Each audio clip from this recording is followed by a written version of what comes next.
Hello friends, welcome back to my YouTube channel.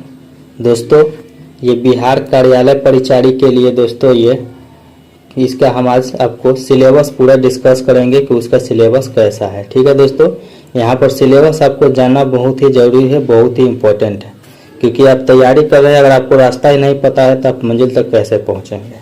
तो इसलिए दोस्तों सिलेबस आपको सबसे पहले जान लेना चाहिए। अभी अप्लाई हो रही है, अप्लाई करके सिलेबस पता रहेगा, आप अच्छे से तैयारी कर पाइएगा क्या चीज़ कितना करना है। तो चलिए दोस्तों हम लोग यहाँ स्टार्ट करते हैं। दोस्तों अगर आप चैनल पर नए हैं तो सब्सक्राइब कर लीजिए, क्योंकि इस प्रकार से जानकारी और प्रैक्टिस सेट के लिए आपको कहीं और नहीं जाना, बस वन स्टॉप सोल्यूशन है। चलिए दोस्तों यहाँ शुरू करते हैं। तो दोस्तों यहाँ पे देखिएगा तो परीक्षा की प्रकृति दोस्तों वस्तुनिष्ठ रहने वाली है, यहाँ तो पता चल गई एक चीज़। दूसरा दोस्तों, बिहार कर्मचारी चयन आयोग परीक्षा संचालन नियम 2010 के आलोक में अगर 40,000 से अधिक फॉर्म डाला जाता है इसमें, ठीक है दोस्तों, टोटल इसमें 3700 प्लस में पोस्ट है। ठीक है, अगर इसमें 40,000 से ज़्यादा फॉर्म डाला जाता है तो 2 स्टेज में परीक्षा लिया जाएगा। ठीक है, अगर 40,000 से कम रहता है तो 1 स्टेज में, लेकिन आपको पता है कि 40,000 से ज़्यादा ही फॉर्म गिरेगा तो 2 स्टेज में यहाँ एग्जाम होने वाली है। दूसरा बात है दोस्तों, लिखित परीक्षा वस्तुनिष्ठ प्रकार की होगी। लिखित परीक्षा के माध्यम से कोटिवार उपलब्धियों के 5 गुना दोस्तों 5 गुना बराबर अभ्यर्थियों का चयन मुख्य परीक्षा के लिए किया जाएगा। मतलब कि फर्स्ट स्टेज का एग्जाम हो गया, यहाँ जो लोग दिए हैं उसमें से दोस्तों सेकंड स्टेज होना है, तो यहाँ पर जो कि होगा ही, तो इसमें दोस्तों 5 गुना यहाँ से फर्स्ट स्टेज से ले लिया जाएगा। ठीक है, 5 गुना को ले करके और आगे सेकेंड स्टेज के लिए उसको फिर कंप्लीट करवाया जाएगा। चलिए दोस्तों यहाँ पर जान लेते हैं हम लोग किसके कितना अंक का क्या चीज़ हमको पूछा जाएगा। ठीक है, देखिए दोस्तों दोनों स्टेज में समान ही पूछे जाएंगे, जो फर्स्ट स्टेज में रहेगा वही सेकंड स्टेज में। ठीक है, तो एक का जान लीजिएगा तो आपको दोनों जानने में हो जाएगा। देखिए दोस्तों, समान अंक प्राप्त करने वाले अभ्यर्थियों को जन्म तिथि के अनुसार अधिक उम्र वाले को मेधा सूची में ऊपर रखा जाएगा, उनको वरीयता दी जाएगी। समान अंक और समान उम्र वाले अभ्यर्थियों के अंग्रेजी वर्णमाला के आरोही क्रम में आधारपूर्ण मेधा सूची में रखा जाएगा। ठीक है दोस्तों, अब दोस्तों यहाँ पर जान लीजिए कि प्रारंभिक परीक्षा में एक पत्र सामान्य ज्ञान का होगा, जिसके निम्नांकित विषय होंगे। देखिए दोस्तों, एक पत्र सामान्य ज्ञान के होंगे। यहाँ पर रहेगा दोस्तों, इसमें एक फर्स्ट पार्ट में रहेगा आपको सामान्य अंक गणित, उसके बाद सामान्य ज्ञान, उसके बाद सामान्य हिंदी। मतलब 3 चीज़ें रहने वाली है आपके पेपर में। और दोस्तों प्रश्न वस्तुनिष्ठ एवं बहुवैकल्पिक यानी ऑब्जेक्टिव होगा। कुल प्रश्नों की संख्या 100 रहने वाली है। ठीक है, प्रत्येक सही उत्तर के लिए आपको 4 अंक दिए जाएंगे। ठीक है, 4 अंक दिए जाएंगे, और तथा प्रत्येक गलत उत्तर के लिए आपको 1 अंक काट लिया जाएगा। ठीक है, परीक्षा की अवधि 2 घंटे की होगी। ठीक है, निम्नानुसार दिव्यांग अभ्यर्थियों को दोस्तों 20 मिनट के अधिक अतिरिक्त समय दिया जाएगा। ठीक है, यहाँ देखिए दोस्तों प्रारंभिक में यहाँ पर है, प्रारंभिक परीक्षा में भाषा का माध्यम हिंदी एवं अंग्रेजी रहेगा। ठीक है, सामान्य अंक गणित एवं सामान्य ज्ञान के प्रश्न हिंदी के साथ अंग्रेजी में भी मुद्रित होंगे। ठीक है, अगर हिंदी एवं अंग्रेजी के प्रश्न पत्रों में कोई भिन्नता होती है तो अंग्रेजी के प्रश्न ही मान्य होंगे। मतलब कि अगर इंग्लिश में पेपर है और हिंदी में, और दोनों में देखने में लगता है कि इसमें और इसमें गड़बड़ है, दोनों को सेम ही क्वेश्चन में, तो अंग्रेजी वाले क्वेश्चन ही मान्य होंगे। ठीक है, ये कहने का तात्पर्य है। सामान्य हिंदी के विषय के प्रश्न सिर्फ हिंदी यानी देवनागरी लिपि में मुद्रित होंगे। ठीक है, उसके बाद आ जाए पाठ्यक्रम। लिखित परीक्षा हेतु पाठ्यक्रम क्या है, तो आपको पता चला दोस्तों कि 100 अंक का टोटल आपको एग्जाम होने वाला है। कैसे कैसे सिलेबस रहेगा आगे डिस्कस करते हैं।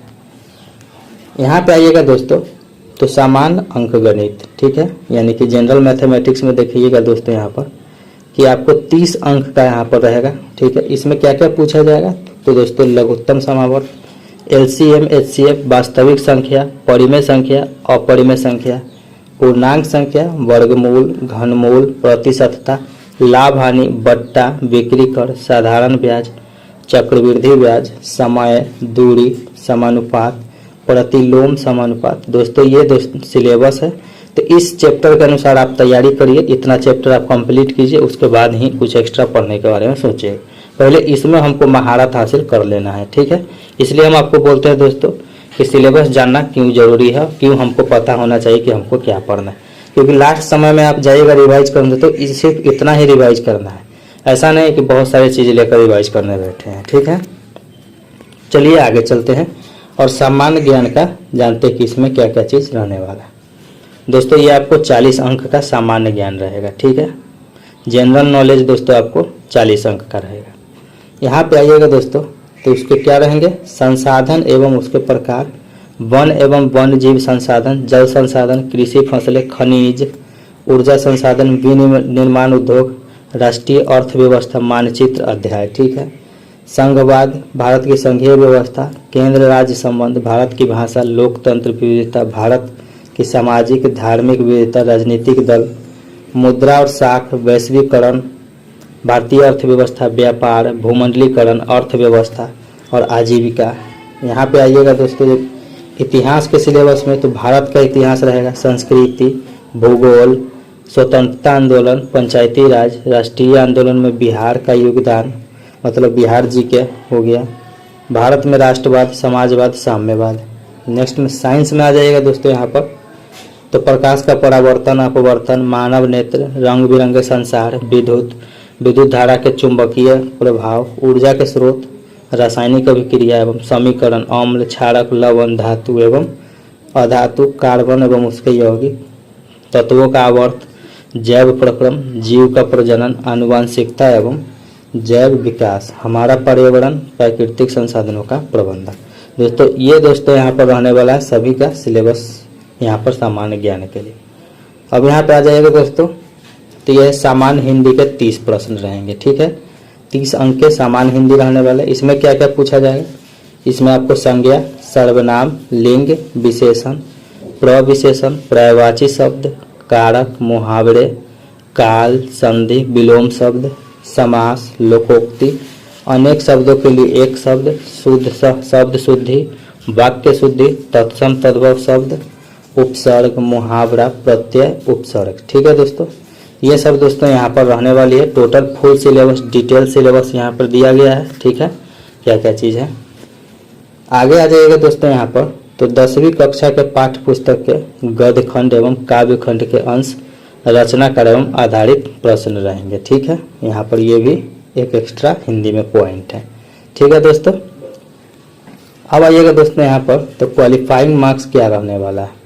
तो दोस्तों यहाँ पर प्रशासन, समान प्रशासन द्वारा निर्गत संकल्प के द्वारा प्रारंभिक एवं मुख्य परीक्षा है तो कोटि व न्यूनतम अंक है। देखिए दोस्तों दोनों के लिए है, प्री और मेंस दोनों के लिए यही है, ठीक है। तो हम बता देते हैं।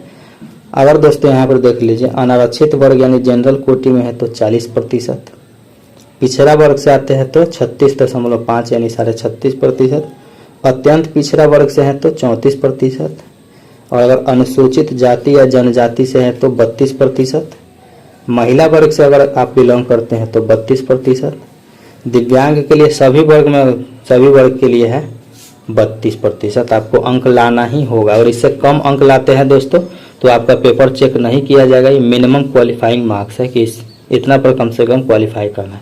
फिर दोस्तों आपके नंबर के आधार पर मेरिट बनाया जाएगा। फर्स्ट में दोस्तों 5 गुना को लेकर के मेंस के लिए भेजा जाएगा, ठीक है दोस्तों।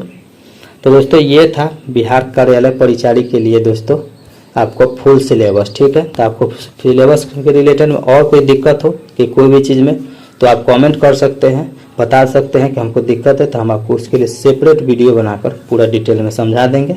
यहाँ पर हम ऐसे बता दिए हैं पूरा, कोई दिक्कत है तो कमेंट में भी पूछ सकते हैं। चलिए दोस्तों मिलते हैं नेक्स्ट वीडियो में, तब तक के लिए जुड़े रहिए, चैनल को सब्सक्राइब कर लीजिए और वीडियो को ज़्यादा से ज़्यादा लाइक शेयर कीजिए।